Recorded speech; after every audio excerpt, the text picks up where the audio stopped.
você imagine isso em outras realidades. Ainda assim, repito, a primeira universidade pública, e portanto a primeira universidade brasileira, nasce aqui. A elite sempre conseguiu, né, trabalhar numa outra dimensão. Ademais, há 40 anos, nosso país era essencialmente rural ou com cidades muito pequenas, o que não demandava, não requisitava o serviço de escola. Nos últimos 40 anos, a população brasileira migrou da área rural, das pequenas cidades, para a área urbana. Junto, o que veio? Música rural, música caipira, sertaneja. Veio junto a ideia da gente ter uma religiosidade que é mais voltada para o demônio, o mistério, né, tudo aquilo que vem um pouco do mundo, né, e um pouco da escolaridade que, de repente, ela explodiu na necessidade. Ou seja, muita gente procurando escola pública. E aqui vem a curiosidade que o deputado, como diretor de escola pública, sabe. Nos últimos 20 anos, a escola pública no Brasil se tornou pública. Isto é, passou a ter povo dentro dela. Porque a escola também era pouco acessível, elitizada. E não era elitizada, assim, de safadeza. É que, por exemplo, há 50 anos, na cidade de São Paulo, o número de brasileiros que frequentavam a escola era muito pequeno. Aquilo que se chama de escola pública do passado com qualidade, ele é verdade, mas ela é qualidade para quem a frequentava. A gente costuma dizer em educação que qualidade para poucos não é qualidade, é privilégio. Exemplo, São Paulo, que é a cidade onde eu moro, é uma cidade na qual se come muito bem. Isso é verdade. Quem come? Quem come o quê? São Paulo tem mais de 250 cinemas, tem 60 teatros, tem mais de 40 museus. Quem pode frequentá-los? Qualidade para pouca gente não é qualidade, é privilégio. E a educação não pode ser o local onde mora o privilégio. Nenhuma nação pode ser.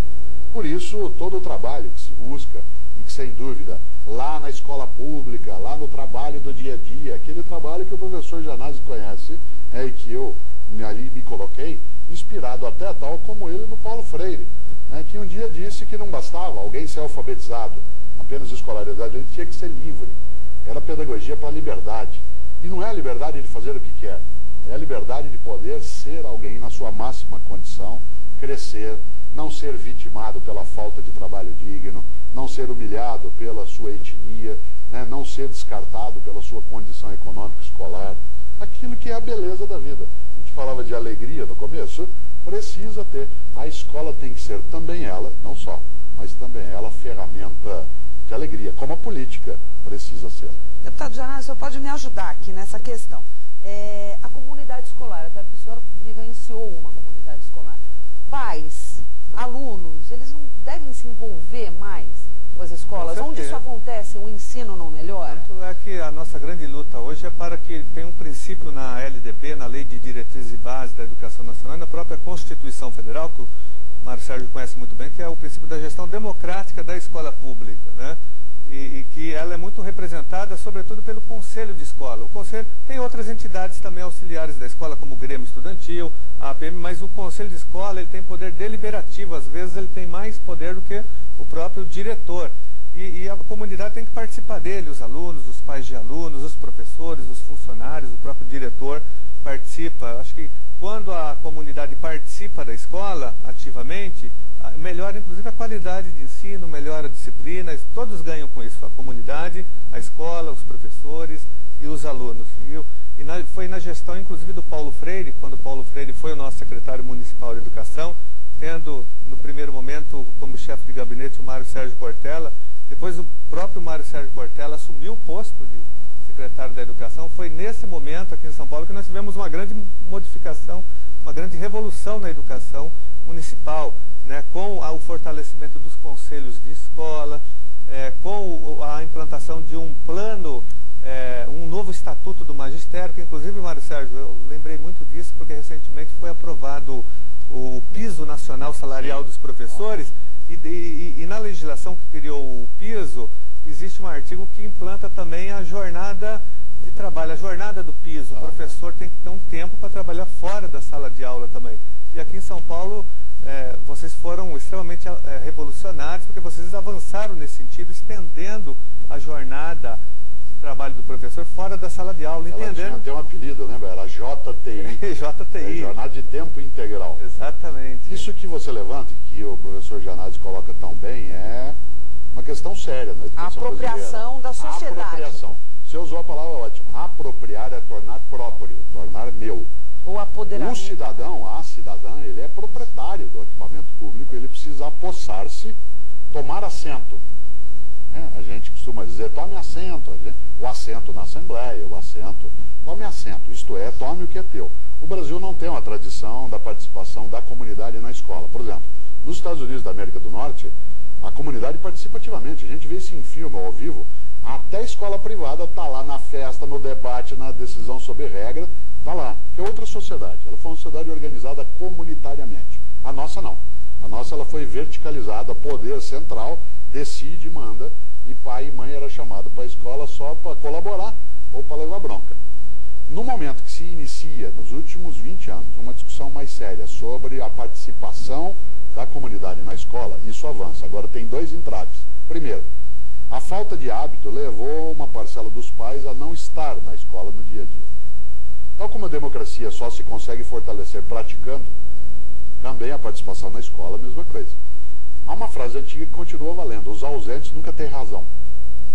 Estar na escola, participando é necessário. Segundo, não basta também que se faça isso, é preciso se ter tempo para fazer. E aí tem uma frase clássica que pais e mães costumam dizer assim, eu não tenho tempo de ir à escola do meu filho. Eu vou lembrar uma coisa que é evidente, mas a gente tem que lembrar, tempo é questão de prioridade. Por exemplo, meu dia de hoje tem 24 horas.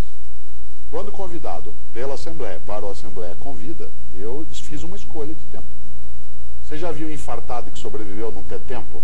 Antes de infartar ele não tem tempo. Fala para ele, você tem que caminhar toda manhã, você tem que sair. Infartou, sobreviveu, amanhã cedinho está no Ibirapuera andando às 5 da manhã. Ué, onde ele arrumou aquele tempo?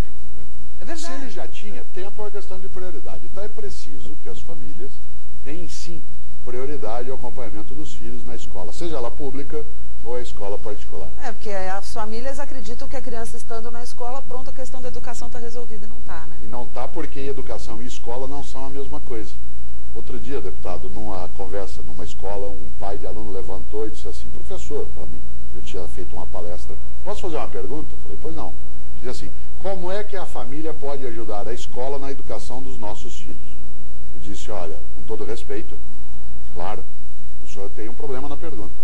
Não é a família que aquela que ajuda a escola na educação dos filhos. É a escola que ajuda a família na educação dos teus filhos, fazendo escolarização. Primeiro que escola e educação não é a mesma coisa. Educação é um processo mais amplo, que se dá na família, na igreja, no sindicato, na assembleia, na política, em todos os lugares. Escola é uma coisa específica. Então vamos inverter a pergunta. Como é que a família pode ajudar a escola a ajudar a família na educação dos filhos fazendo escolarização? Não dá para fazer personal father, personal mother, igual não, tem impossível. Personal trainer. Não dá para terceirizar essa questão. Agora, a escola tem que acolher também. Porque muitas vezes a escola acha que pai e mãe não entendem de educação.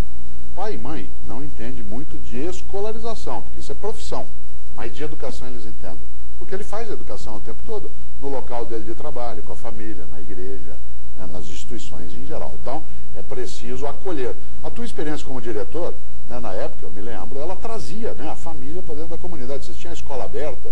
Continua. Nós lançamos esse projeto em 1997, 1998, abrindo a escola para a comunidade, para a participação não só dos pais de alunos, mas também de grupos organizados, grupos de teatro, professores voluntários. Tanto é que a escola se tornou um grande centro cultural nos finais de semana, oferecendo cursos profissionalizantes, curso pré-vestibular, e até hoje ela funciona dessa maneira, houve a integração de toda a comunidade. Isso fez com que a escola diminuísse os índices de repetência, de evasão, de violência, de pichação, e serviu até como modelo para a própria construção depois do CEL, e depois dessa política mais que foi adotada também pelo próprio governo estadual, a escola da família. Mas é lógico que abrir uma escola não é só abrir a escola, você tem que integrar a abertura no projeto pedagógico da escola, e ter a participação dos professores também, dos funcionários. Como a gente diz, não é você aumentando apenas o tamanho do prato, se oferece melhor alimentação. Claro. Às vezes se fala em estender o tamanho do prato, ou seja, o período dentro do equipamento escolar, como se isso bastasse. Depende da qualidade daquilo que se coloca, e, portanto, do que é oferecido no conjunto das situações. Agora, você me lembrou uma coisa.